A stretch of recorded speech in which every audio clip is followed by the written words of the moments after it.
a ser muy bendecidos, amén. Hoy es un día donde el Señor está edificando la iglesia. Le damos gracias a Dios por Joan, por jóvenes como él, personitas que han dedicado su vida a estudiar. Su esposita también está aquí con nosotros. Y bienvenido Joan. Bueno, muy buenos días para todos y para todas. Primero que nada, pues gracias a los pastores por la invitación. El día de ayer ya estuvimos con los jóvenes compartiendo una serie de temas de apologética bien interesantes, así que estuvimos ya ayer aquí visitándolos. Hace un tiempo, la iglesia de hecho quedaba en otro lugar, en un lugar más pequeño. Yo hace años vine con el pastor a apoyarlo con temas de música, a dictar clases de música, si mal no recuerdo. Pero eso ya fue hace como 12, 13 años, bastante tiempo atrás. Y 12 y 13 años después, mírenos, nos volvemos a encontrar. Así que damos gloria a Dios por eso, ¿de acuerdo? Así que digan que está a su lado, muy pendiente, muy atento, porque hoy vamos a aprender.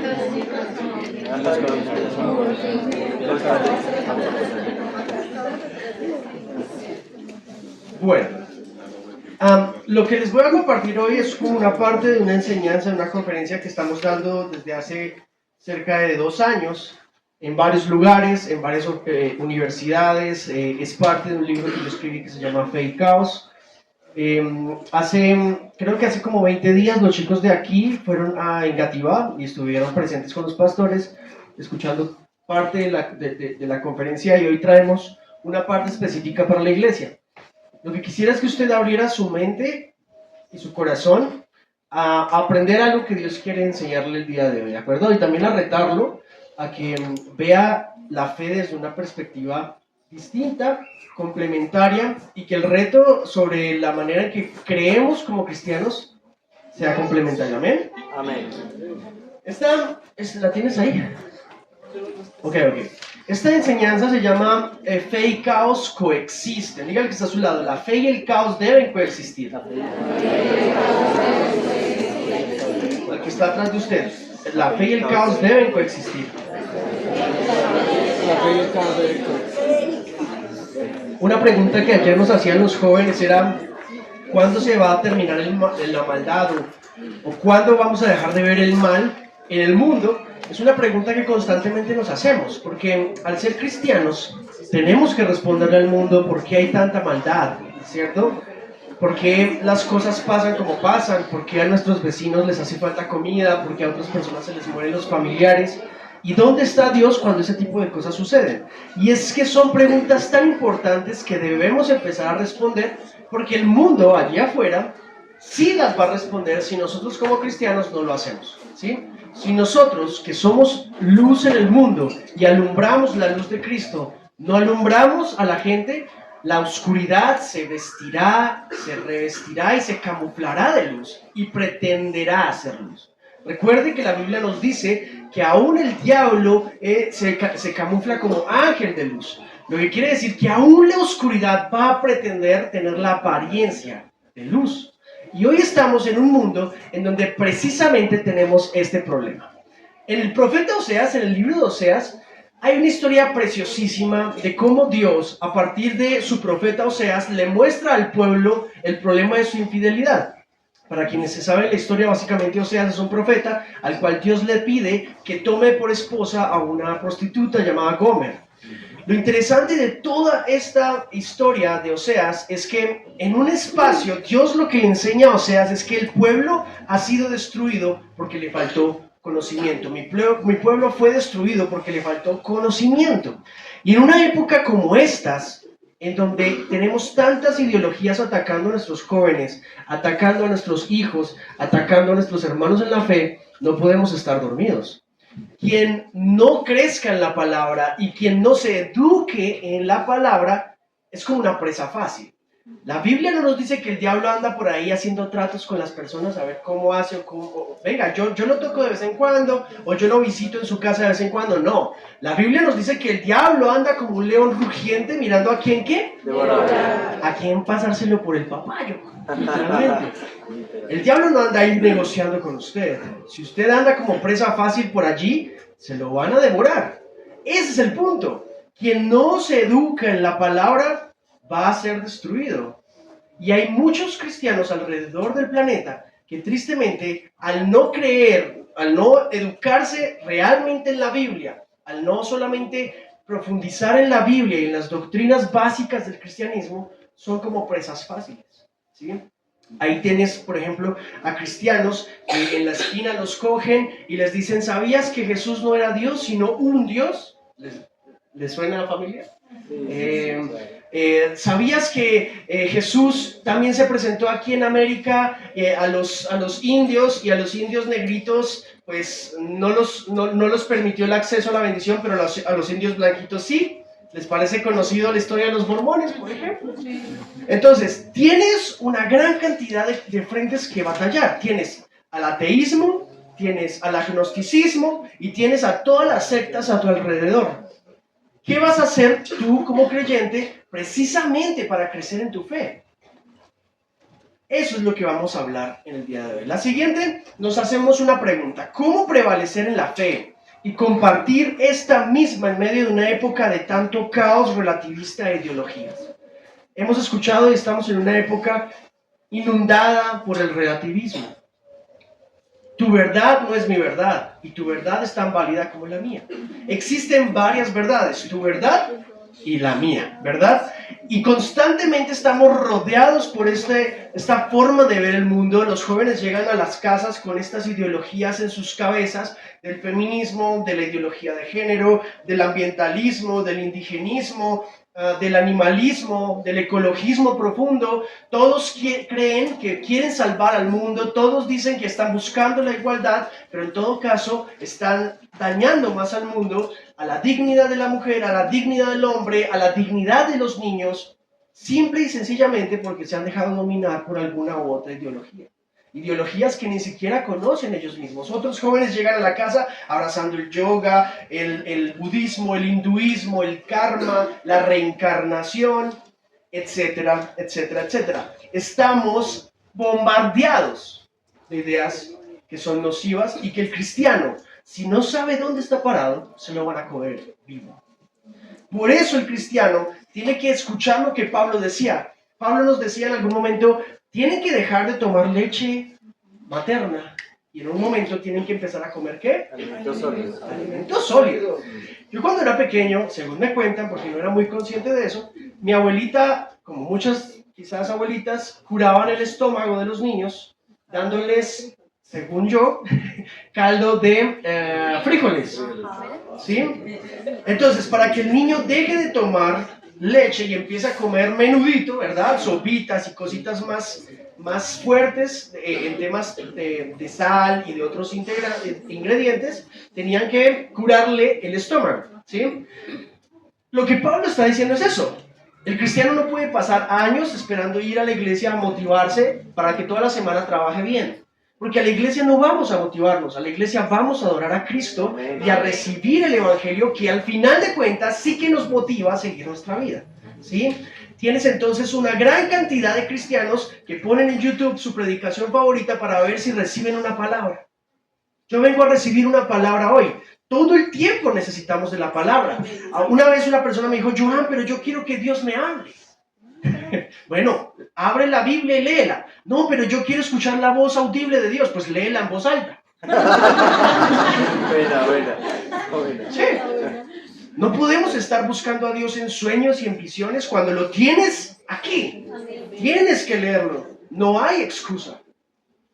¿Cómo prevalecer entonces en la fe y compartir la fe en medio de una época de tanto caos relativista e ideologías? Ahora, déjenme les comparto varias cosas. Hay varias formas de caos el día de hoy. La primera forma de caos lo encontramos en la cultura.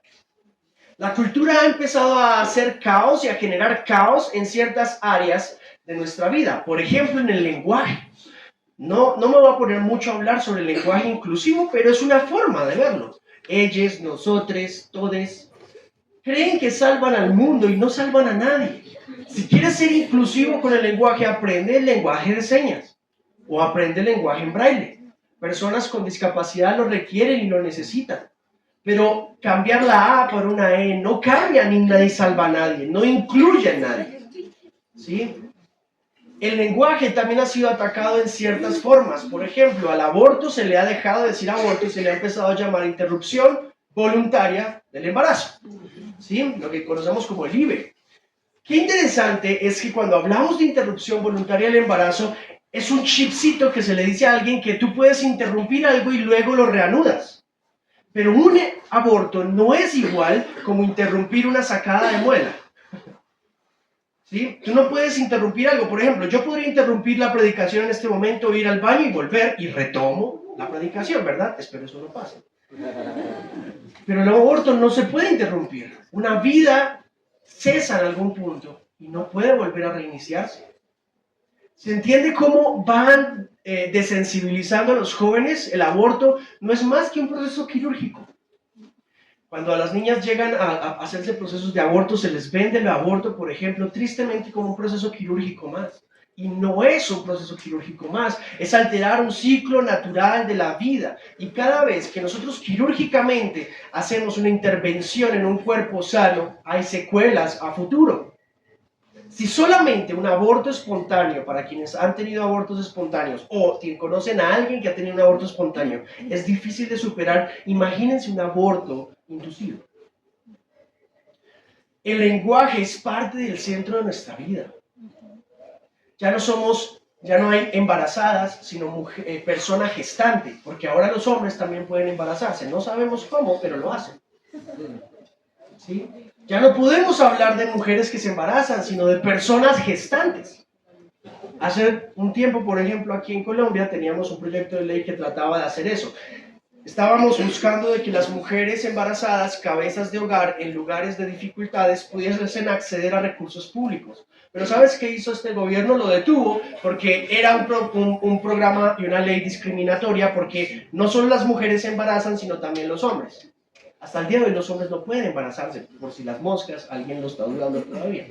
¿Sí? Porque para embarazarte necesitas tener un útero y ovarios. Y para tener ovarios necesitas también ovular. Y para ovular cada cierto tiempo tienes que tener una regla y la menstruación. Los hombres no tienen esa capacidad.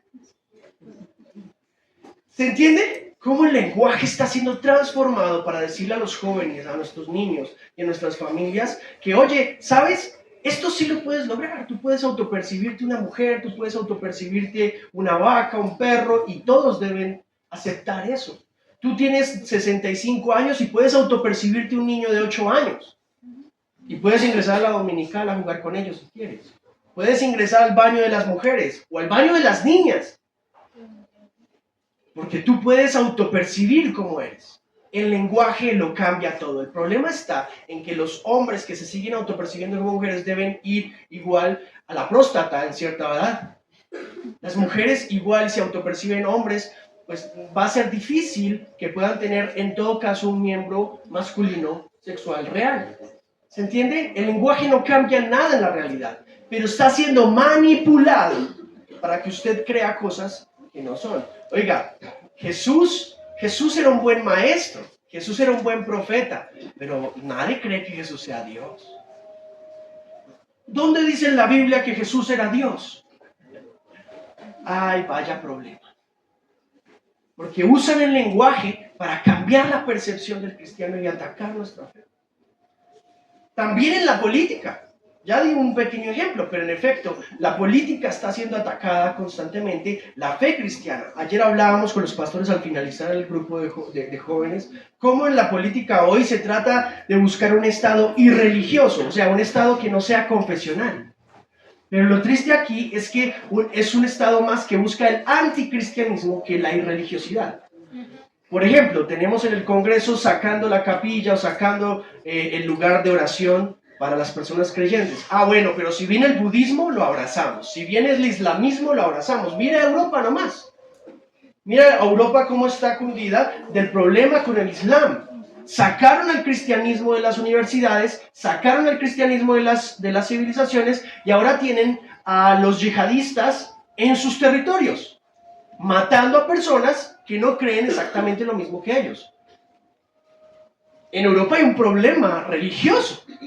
No hay un problema racial como lo han querido vender. Es un problema en donde tú sacas a la fe cristiana y cualquier otro tipo de religión entra y evidentemente genera un caos. Entonces, la política de hoy no busca un movimiento secularizado, no busca un movimiento irreligioso, busca un movimiento anticristiano.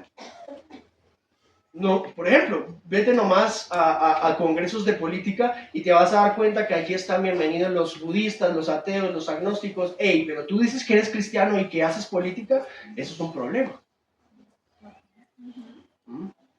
Las leyes y la justicia también están siendo atacadas y constantemente envenenadas por las ideologías. Ya hemos dado cuenta de eso. Colombia tristemente es el único país del planeta que puede proceder al aborto hasta el 4.º mes sin ninguna causal. Y después del 4.º mes podemos, por ejemplo, las niñas pueden abortar por las 3 causales básicas que permiten la ley. De hecho, en Colombia los grupos políticos e ideológicos están buscando legalizar el aborto postparto. ¿Saben qué es el aborto postparto? Asesinar a tu bebé luego de nacer. Cuestiones que ya pasan en Alemania, en Holanda y en Suiza. Hay que luchar contra un caos cultural, pero ¿cómo luchamos contra un caos cultural si no conocemos el caos cultural que estamos viviendo? ¿Sí? Vamos al siguiente. ¿Cómo vamos? ¿Vamos bien o vamos muy duro? Bien. ¿Vamos bien o le bajamos al tono? Caos en el pensamiento. Esto sí que hemos tenido que enfrentarnos mucho. Las ideas tienen consecuencias. Dígale que estas son, las ideas tienen consecuencias. Exactamente, iglesia. Pensar que Jesús no es Dios tiene consecuencias. Creer que Jesús es simplemente un arcángel vestido de Salvador tiene consecuencias. Pensar que Dios no existe tiene consecuencias. Pero hoy tenemos muchas ideologías que están maltratando a nuestra juventud y que están enclaustradas en las universidades, ¿sí? Por eso tenemos que en nuestras iglesias preparar a nuestros jóvenes para que cuando ingresen a las universidades no fallezcan en su fe.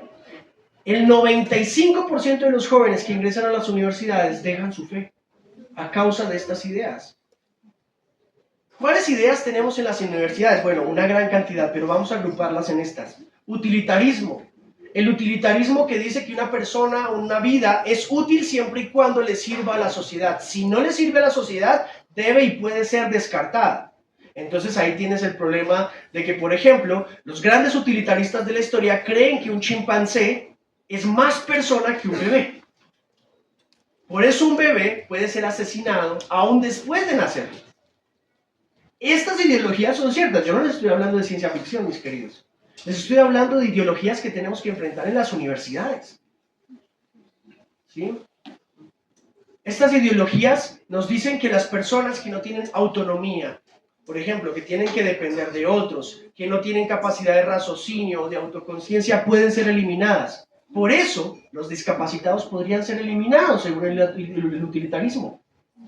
Por eso un chico que viene con síndrome de Down al mundo puede ser eliminado y encuentra ciudades como Nueva York en donde ya no tenemos niños con síndrome de Down. ¿Por qué? Porque los diagnósticos prenatales permiten que la mujer, que la mamita, aborte a su hijo si viene con síndrome de Down. Estamos viviendo una matanza de tipo global acerca del ser humano. El ser humano es ser humano no porque habla bien, no porque piensa bien, sino porque Dios lo ha creado a su imagen y semejanza, pueda o no vivir por sus propios medios. Un ser humano que está en coma sigue siendo un ser humano. Un adulto mayor sigue siendo un ser humano. Aplicar una eutanasia, por ejemplo, es un problema para nosotros. ¿Por qué? Porque creemos que Dios es el dador y quien quita la vida. En Holanda, hace 5 años, para quienes no saben, legalizaron la eutanasia para mayores de 60 años sin su consentimiento y solamente con el consentimiento de sus hijos. Y hubo una migración de más de 1 millón de adultos mayores de Holanda. ¿Por qué? Porque sus hijos los iban a matar. Claro. Evidentemente, ¿por qué? Por tierras, por dinero, por herencias, etc. Eso está en las noticias, ustedes pueden buscarlo y lo van a encontrar. El problema de la eutanasia no es simplemente el morir con calidad. Hay otro tipo de posibilidades. Hoy tenemos cuidados paliativos, por ejemplo. Tristemente, una niña de 25 años si mal no estoy, hace 6 meses en Bogotá, se quitó la vida con la eutanasia pidiéndosela a su EPS porque tenía depresión. Por depresión.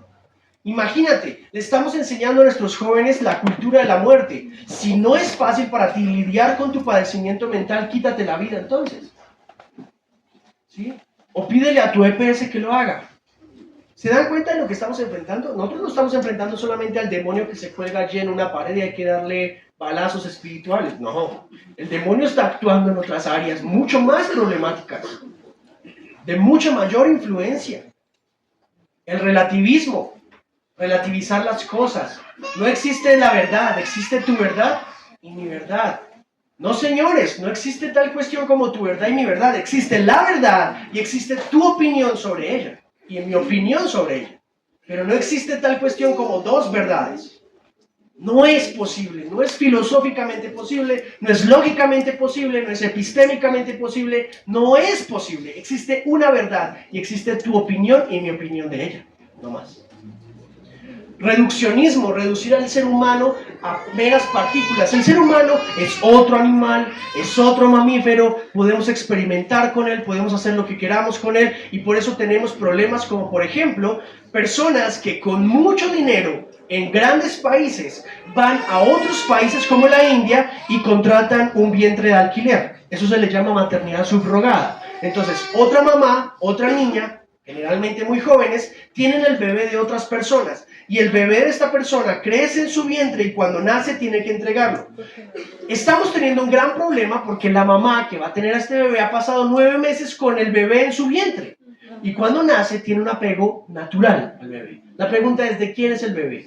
¿De la pareja que donó evidentemente sus células sexuales o de la mamá que lo contuvo en su vientre? Eso lo solucionamos después si quieren. Por favor. Pero qué complicado. ¿Por qué? Porque estamos usando a muchas mujeres en problemas financieros y de pobreza en lugares de nuestro planeta como incubadoras para que personas con plata puedan acceder a tener hijos. Eso se llama instrumentalizar al ser humano. ¿Sí? Eso es un problema. Tenemos otro, la trata de personas, la trata de blancas. Esto en Colombia se ve mucho y la película Poema de Libertad, Canción de Libertad, lo menciona muy bien.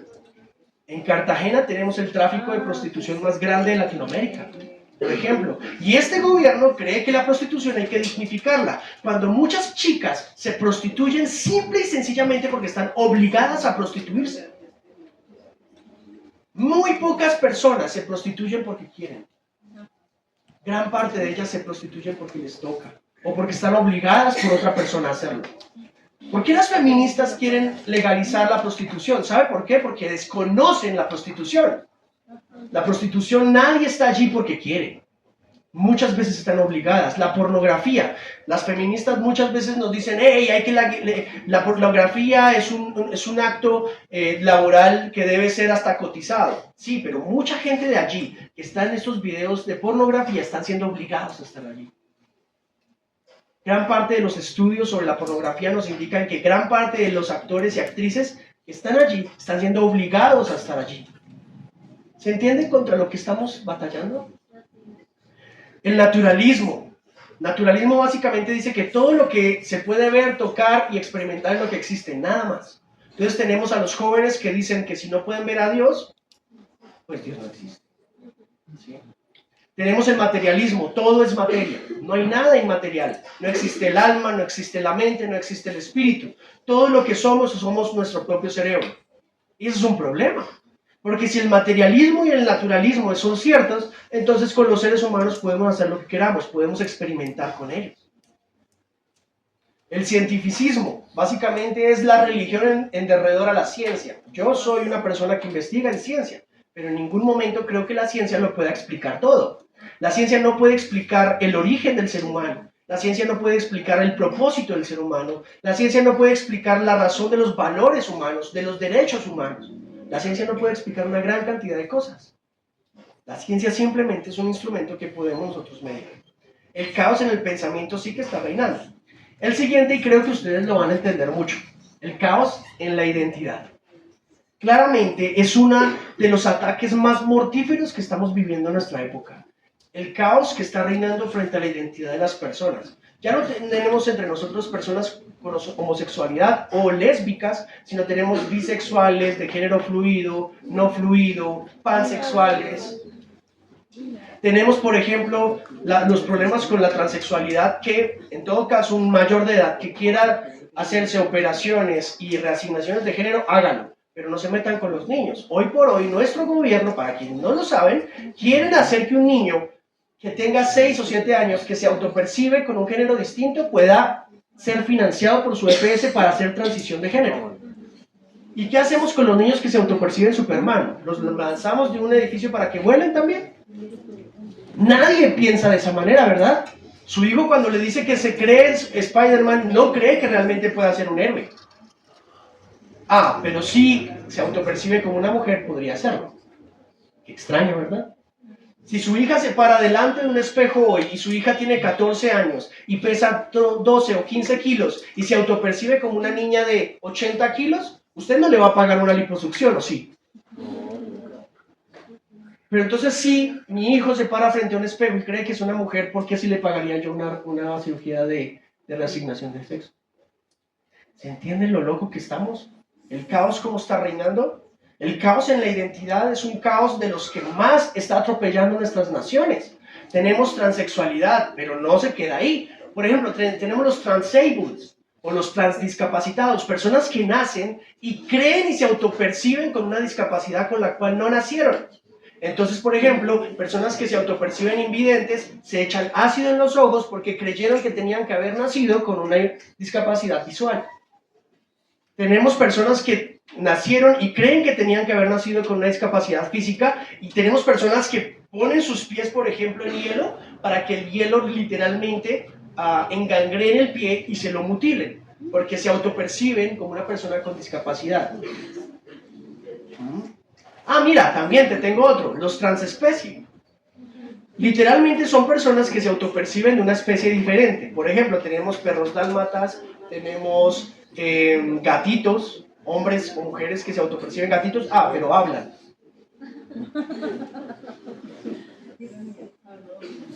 Tenemos los transraciales, por ejemplo, personas blancas que se autoperciben negras, o personas negras que se autoperciben blancas. Ahí puedo seguir, si quieren. No sé si alguno conocía esto, pero es lo que está rondando la vida de sus hijos y de mis hijos, de sus amigos, de sus hermanos, de todos nuestros chicos y de ustedes mismos. ¿Sí? Qué triste es esto. Caos en la espiritualidad. Aquí simplemente quiero mencionar algo muy importante.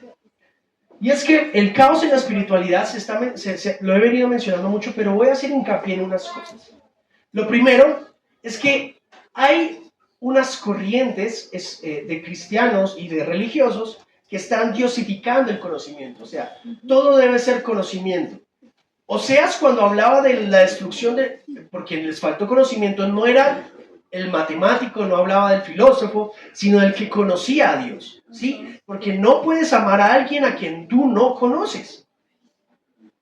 Por lo tanto, diosificar el conocimiento es un gran problema. La Biblia constantemente nos pide que sometamos nuestro conocimiento al conocimiento de Cristo. Oseas 6:6 dice, yo no quiero sacrificios, sino conocimiento y misericordia. ¿Pero qué tipo de conocimiento?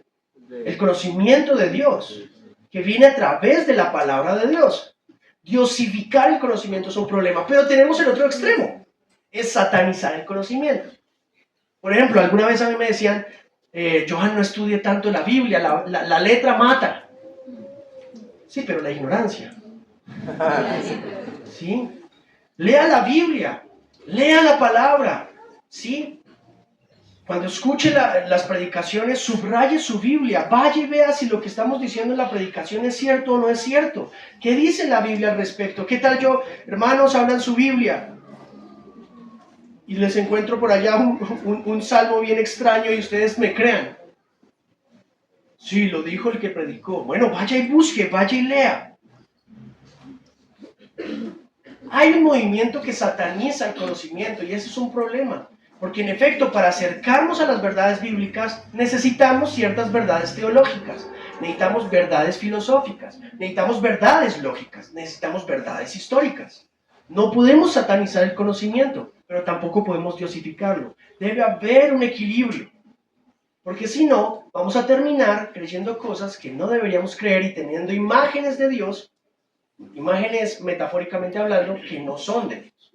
Por ejemplo, muchas personas creen en Dios como un amigo, como un hermano, ¿cierto? Como un fiel confidente.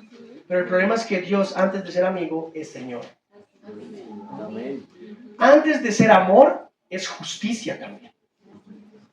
Antes de ser colaborador, es omnipotente y omnisciente. Antes de amar a Dios como un buen amigo, tienes que amarlo como tu Dios y como tu Salvador. Amén. ¿Sí? Amén. Amén. Ese es el problema cuando enfrentamos una cultura que quiere que todo sea amor. Efectivamente, la Biblia nos dice que Dios es amor, pero también la Biblia nos dice que es fuego consumidor. Por lo que leer la Biblia en su contexto implica tener que conocer el hecho de que Dios es amor, pero también es justicia, es poder, Él todo lo sabe.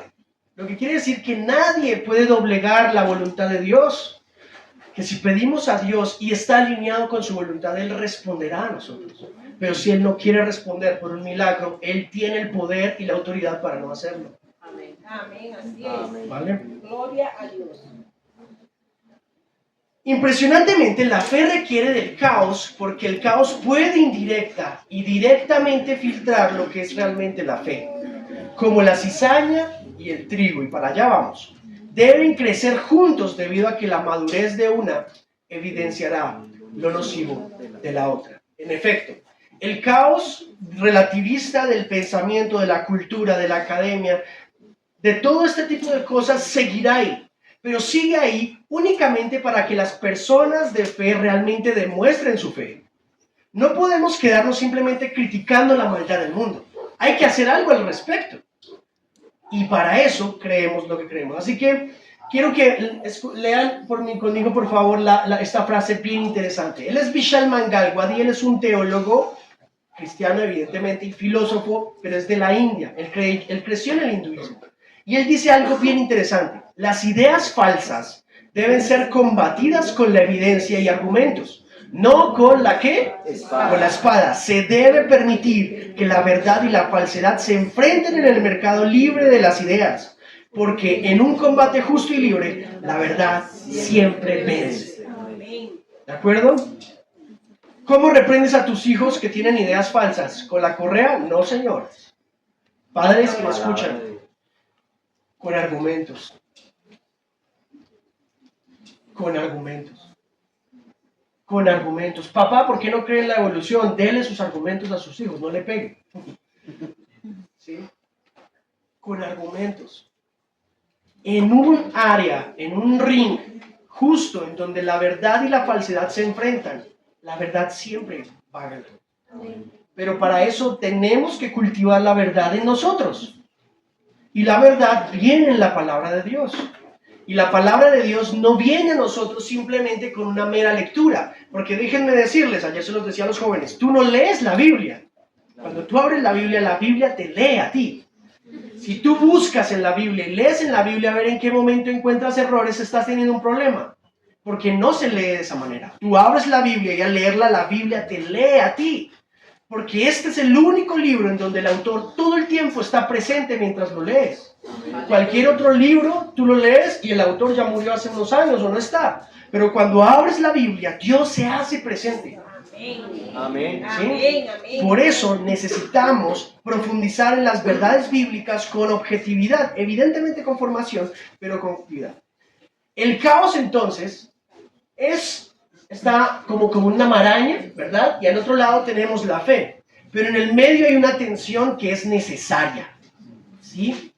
La fe verdadera se muestra en una época de caos. Los profetas antiguos demostraban su fe en Dios cuando había caos en el pueblo. ¿Sí? La fe genuina se demuestra cuando hay caos. Por eso la parábola del trigo y la cizaña. Abran su Biblia en Mateo capítulo 13, para los que estaban diciendo, ¿y la Biblia para cuándo? Claro que ya hemos hablado de la Biblia bastante, ¿verdad? Pero vamos a citarla. ¿De Aquí sé que son lectores de la Biblia, así que por favor, abran su Biblia, Mateo 13, 24 y 30.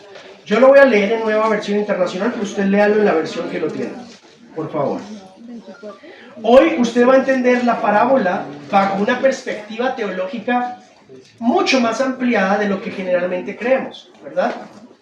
Muchas veces no entendemos las parábolas de Jesús, porque en efecto a veces las parábolas son complejas de entender, aunque sean ilustraciones diarias o cotidianas.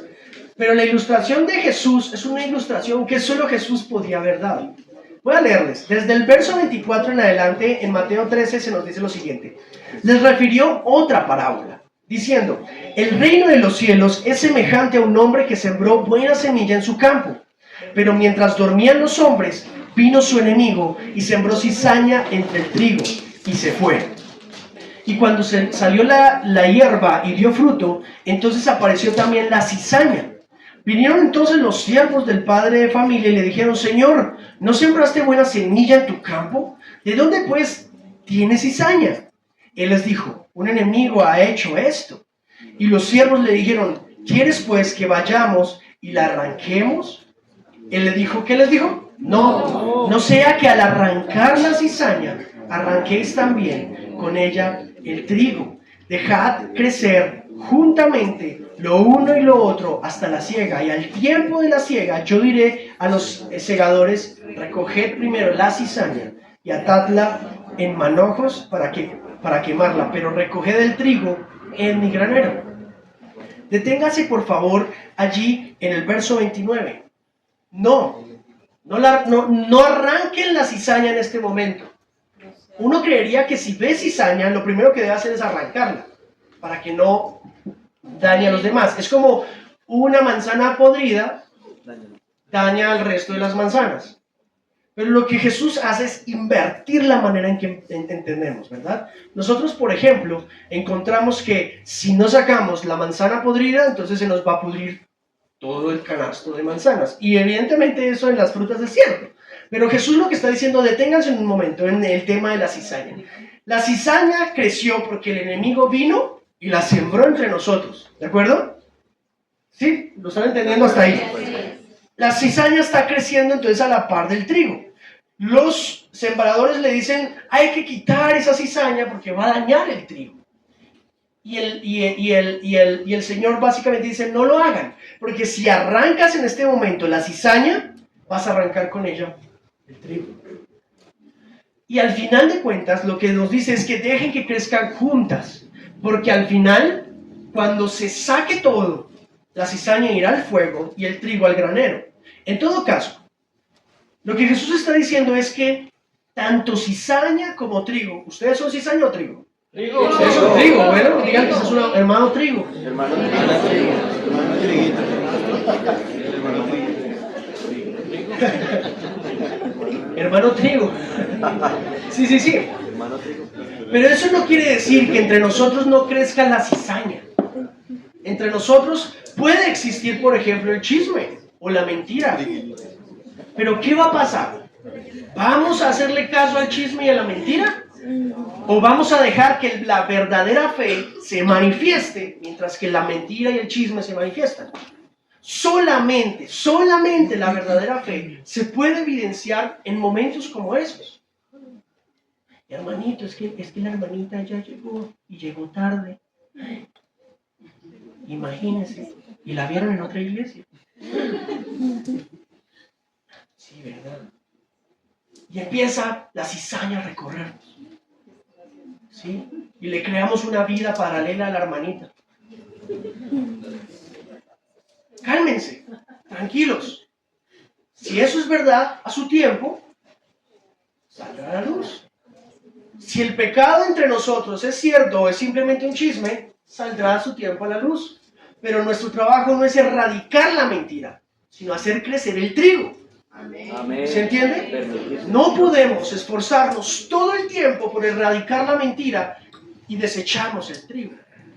Muchas iglesias se han pasado muchas veces, muchas congregaciones, muchos años se han pasado, por ejemplo, debatiendo si deberíamos o no vestirnos de cierta manera. Si las mujeres deberían o no vestir faldas y los hombres pantalones, si deberíamos vestirnos de cierta manera o no vestirnos con el color negro, si deberíamos escuchar un género musical específico o no, y somos expertos en eso. ¿Mm? ¿Qué deberíamos comer, por ejemplo? Hay cristianos que hasta el día de hoy no comen rellena porque tienen contacto con la sangre, y la Biblia dice que no debemos comer ese tipo de comida. Bien, está bien, no hay ningún problema. Pero el problema está en que Pablo en capítulo 14 de Romanos dice que tus conductas religiosas no deben ser piedra de tropiezo para otros. Amén. ¿Sí? Cuidado con eso. Alguna vez yo me fui a Chapinero, y esto lo he contado siempre porque es genuino. Entré a cotizar ropa. Y en un stand había una ropa, eran faldas y decían faldas cristianas. Y yo me sentí indignado. ¿En qué momento el diablo le dijo a Dios, oye, tú quédate con las faldas y yo con los pantalones? ¡No, hombre! Y entiendan el punto. Las congregaciones se pasan la vida diciéndole al cristiano cómo debe comportarse, vestirse y hablar como cristiano, pero nunca se le dice qué es ser un cristiano. En el mundo le saben que el cristiano no toma, no bebe, no fuma, no va a iglesias. Pero ni el cristiano mismo sabe qué es ser cristiano. ¿Sí? El cristiano no va a fiesta. Usted que es cristiano no toma. Ok, pero ¿cuándo será el día que me pregunten por qué creo en Cristo Jesús? ¿Sabes por qué? Porque nos hemos dedicado a decirle al mundo lo que no somos, en vez de decirle lo que somos. Ese es un tema que debemos fortalecer. Que no nos identifiquen por nuestra ropa, por la música que escuchamos, sino por la vida que vivimos y por el espíritu que impartimos. Amén, así es. Amén. Bien, exacto. Estamos pero prendos hoy, ¿eh? Amén. Es un aplauso.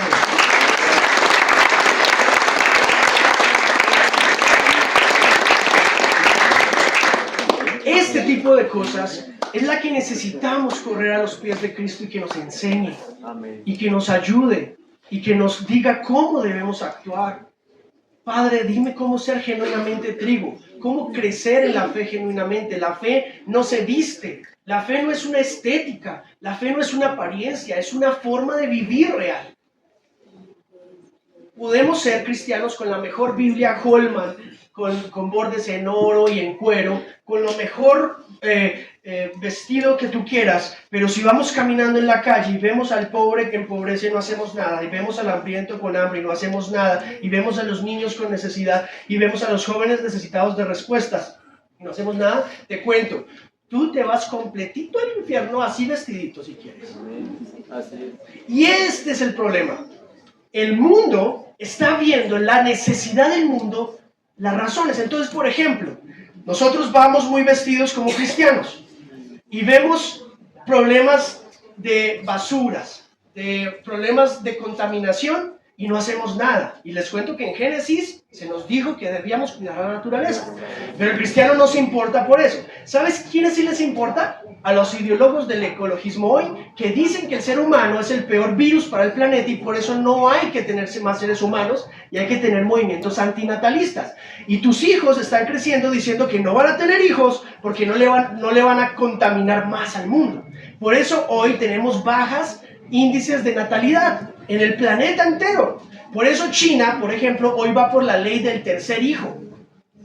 Porque se están quedando sin población y porque hay un desplome poblacional. Porque los jóvenes hoy, con sus ideas, recuerden, las ideas tienen consecuencias, están creyendo que si no traen hijos al mundo, son moralmente mejores que nosotros. ¿Y qué pasa si el cristiano hoy se interesa por la ecología? Por el cuidado del medio ambiente, por el cuidado de los animales, por el cuidado de los ríos, por las basuras. Oiga, un cristiano que saca la basura en el momento que no es, en donde no es, déjeme decirle que tiene un problema, un gran problema. ¿Sí? ¿Sabe quién sí está respondiéndole las preguntas más importantes a los jóvenes? Las comunidades LGTBIQ.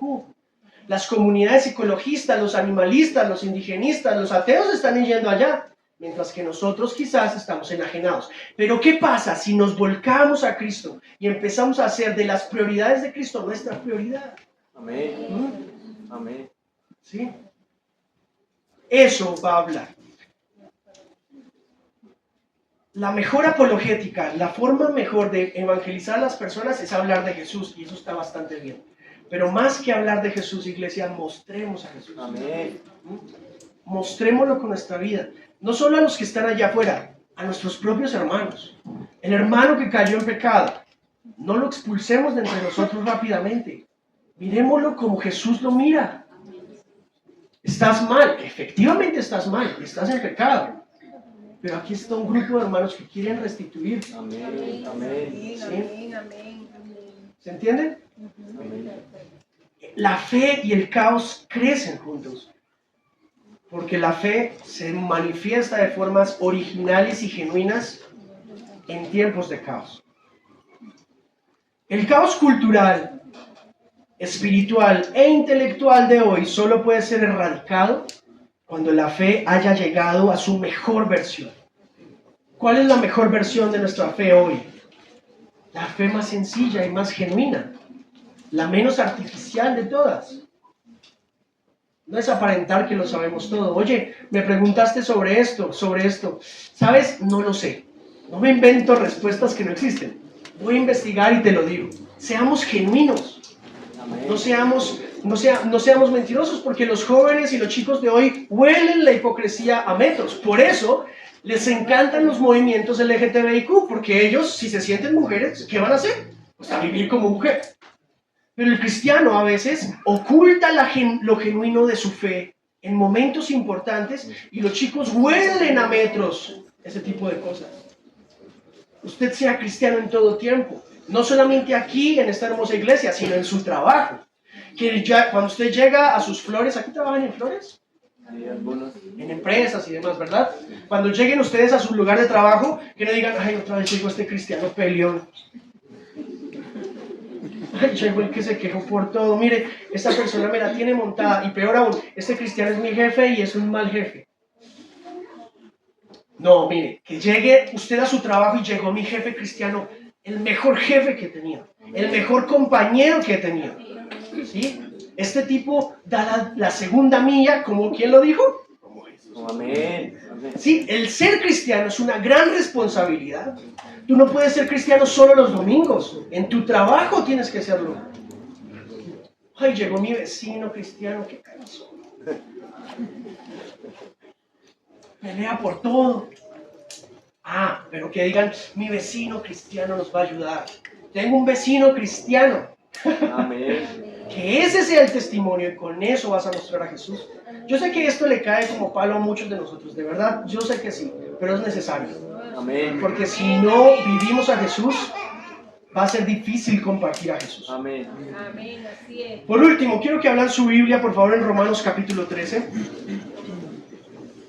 Si algún chico del piano me quiere ayudar un poquitico, yo se los agradezco. Si el pastor me lo permite orar, ¿sí?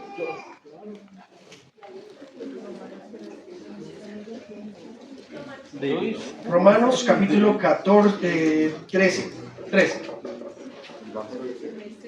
Romanos 13. Vamos a Romanos capítulo 13, verso 11, por favor. Voy a leerlo en Nueva Versión Internacional, usted léalo en su Biblia, pero subráyelo porque es un mensaje impresionante, ¿de acuerdo?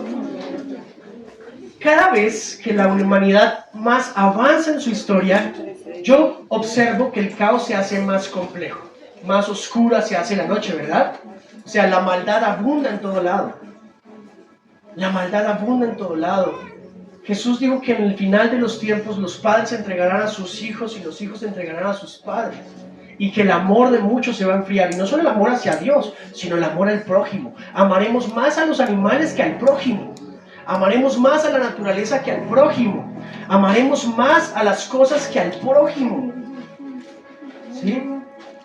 Las señales del fin del mundo no se necesitan tener en visiones, son claras, hermano. Así está. El amor de muchos se va a enfriar. Amén. El amor por los niños por nacer se va a enfriar. Mira la época en la que estamos. El amor por nuestros abuelitos se va a enfriar. Y mira la época en la que estamos. El amor por nuestros chicos con discapacidad se va a enfriar. Y mira la época en la que estamos.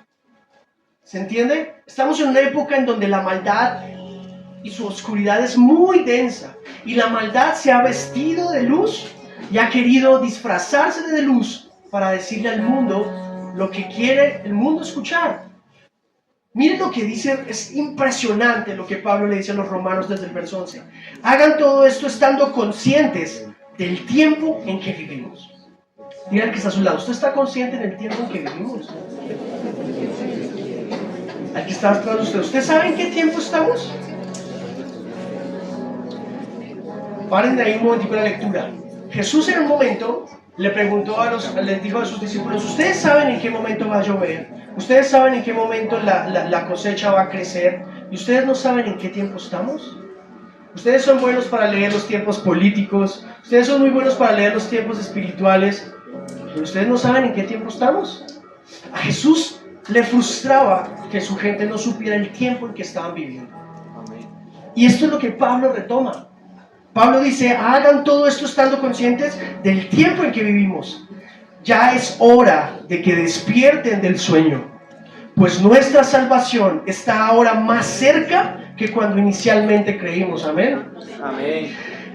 Escuchen esto y léanlo y subrayen en su Biblia. La noche está muy avanzada y ya se acerca el día. Por eso, dejemos a un lado las obras de la oscuridad y pongámonos la armadura de la luz. Entre más oscura es la noche, eso significa que más rápido va a llegar el día. Amén. Queridos amigos, esta es la noticia. La maldad hoy abunda en nuestro mundo, quizás en nuestra propia casa, y es quizás imbatible, parece que no podemos hacer nada contra ella, pero entre más oscuro está la noche, más rápido llegará el día. Amén. Por eso Pablo en su época dijo, la oscuridad está muy densa, la noche está avanzada. Por favor, iglesia, escuchen, la noche está avanzada. Revístanse de la armadura de luz, porque va a amanecer. Y sabes, cuando amanezca va a pasar lo que en una obra de teatro suceda. Sabemos que la obra de teatro termina cuando el director de la obra de teatro se para ante todos.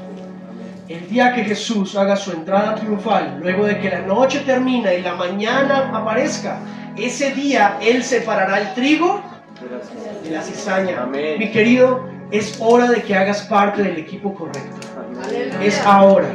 Tu salvación es hoy, no es mañana. Amén. No te tardes en correr a la salvación. No es tiempo de estar dormidos. No es tiempo de estar buscando motivaciones espirituales ni coaching teológico. Es necesario ir a la palabra nuevamente, está claro.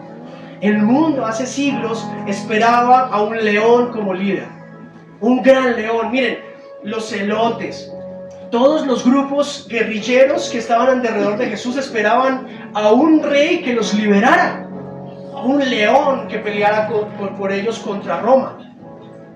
Sí, tanto así que la revuelta de los celotes en el año 70 causó la destrucción del segundo templo. Todos estaban esperando eso. Pedro tenía una espada todo el tiempo en su lado, porque también esperaba que Jesús se levantara en armas y liderara al pueblo en contra de Roma. Pero sabes, el pueblo esperaba a un león, pero se les fue entregado un cordero. Amén. Ahora escuchen esto, y yo espero que Dios te hable contundentemente hoy. Hoy las sociedades esperan a un líder que sea un cordero, manso, que pueda hacer tratados de paz entre naciones, que pueda hablar entre nosotros y traer asertividad y calma. Pero en camino no viene un cordero, viene un león. Amén. Aleluya. ¿Sí? Amén. Así es. Gloria a Dios. No viene un cordero, viene un león. Iglesia, ¿entiendes eso? Amén. En camino no viene alguien a hacer tratados de paz. En camino viene quien fue crucificado en una cruz, el cordero inmolado por tus pecados y los míos. Ya no viene en forma de cordero, viene en forma de león a traer justicia. Por eso Pablo dice, apresúrense, dejen de estar dormidos, peleando por cosas como la ropa, la comida, la vestimenta, mientras que nuestra cultura se cae a pedazos. Dejen de estar preocupados por eso, porque este es el momento de nuestra salvación. Amén. Jesús viene pronto, iglesia. Amén. Y hay que presentarle a una iglesia santa, una iglesia limpia, y nosotros debemos cuidarla y presentársela a Dios. Amén. La noche está avanzada y ya se acerca el día. Por eso dejemos a un lado las obras de la oscuridad y pongámonos la armadura de la luz. Amén. ¿Pueden ponerse en pie, por favor?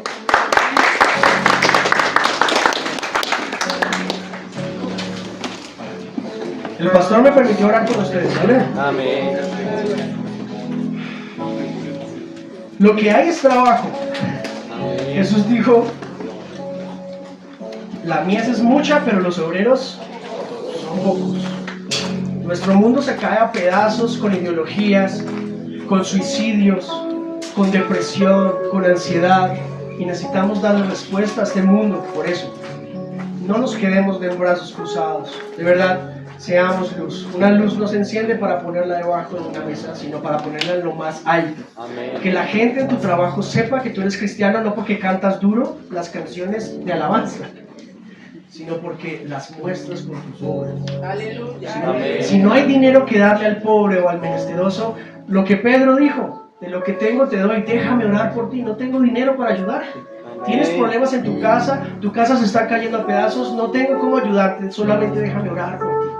Y seguro, en ese momento el cielo se conecta con la tierra y algo pasa, algo sucede porque Dios te respalda. Dios te respalda. Amén. Levanten su mano derecha. Padre, hemos hablado sobre la parábola del trigo y la cizaña y cómo el caos que nos rodea es necesario para mostrar realmente quiénes son los hijos de Dios. Estamos en una época convulsionada en donde como iglesia y como creyentes necesitamos más de ti, necesitamos de tu fuerza, necesitamos de tu amparo y de tu bondad.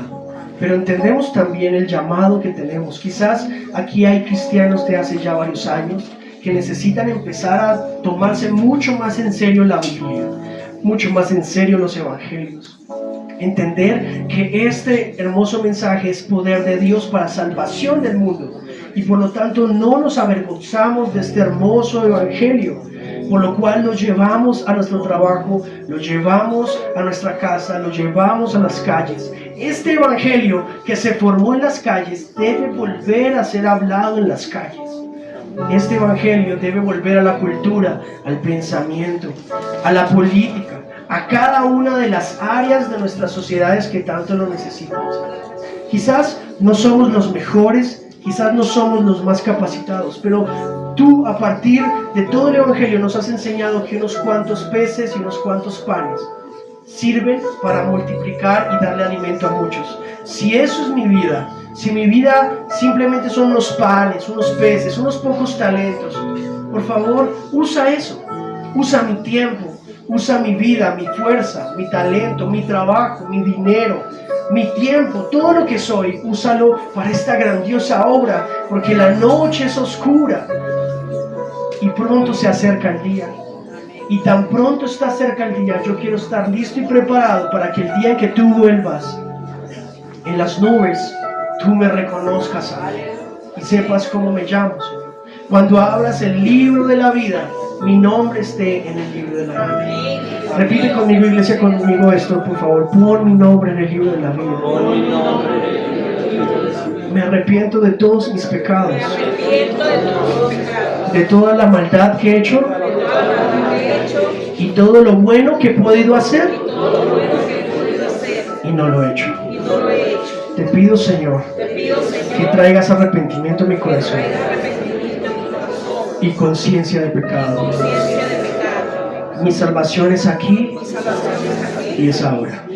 Te acepto en mi corazón como mi Señor, como mi Salvador y como mi Dios.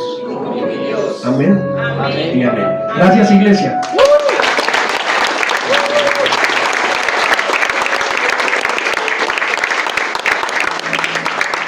Oramos por Joan.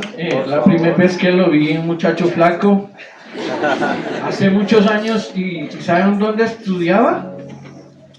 En el industrial. Muchachos, se puede, Amén. Amén, aleluya. se puede. Amén. Amén.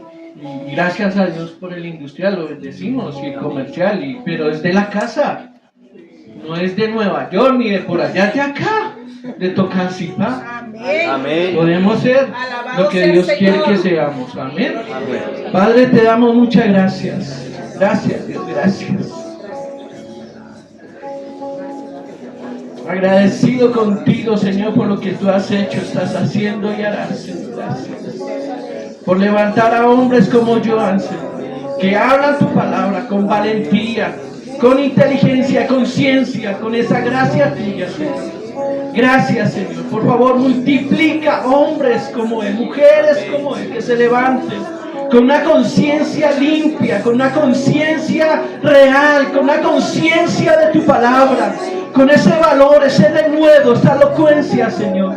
Y que cada uno de los que estamos aquí podamos ser esos hijos tuyos, instrumentos tuyos a tu palabra. Bendecimos a Joan, su esposita, su ministerio, su liderazgo y a donde tú lo llevarás, Señor. Oramos para que por favor le guardes del mal, le ayudes y le sustentes en todo tiempo. En el nombre de Cristo Jesús. Amén y amén. Le damos la gloria al Señor Jesús. La gloria es para Dios.